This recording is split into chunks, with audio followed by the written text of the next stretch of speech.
ఏమయ్యా, నాకు మొత్తం శరీరంపై వెంట్రుకలు ఉన్నాయి కానీ అరచేతులకు వెంట్రుకలు లేవు, ఎందువల్ల అని అడిగాడు.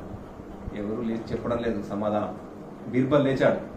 బీర్బల్ లేచి, అయ్యా, మీరు విపరీతంగా ఏవో ప్రశ్నలు అడుగుతున్నారు, దాన ధర్మాలు చేస్తున్నారు, మెచ్చుకుని ప్రశంసించి వాళ్ళకు బహుమతులు ఇస్తున్నారు, ఇచ్చి ఆ రాపిడికి ఆ బహుమతులు ఇస్తున్న సందర్భంలో రాపిడికి మీ అరచేతిలో వెంట్రుకలు రాలిపోయాయి అన్నాడు.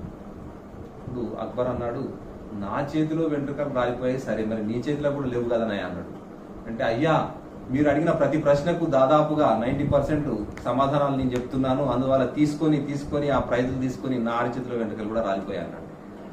అప్పుడు అక్బర్కి సంతోషపడ్డాడు, వీడు భలే ఉన్నాడే నాకు తగ్గట్టుగా అనుకొని అది సరే మరి సభికులందరికీ కూడా అరచేతులలో వెంట్రుకలు లేవు కదా అక్కడ ఉన్న కూర్చున్న వాళ్ళందరికీ అంటే, అవునండి అది కూడా నిజమే, ఎందుకంటే మీరు ఇస్తున్నారు నేను తీసుకుంటున్నాను, ఇది చూసి అబ్బా మనకు రాలేదు కదా ఈ ప్రైజులు అని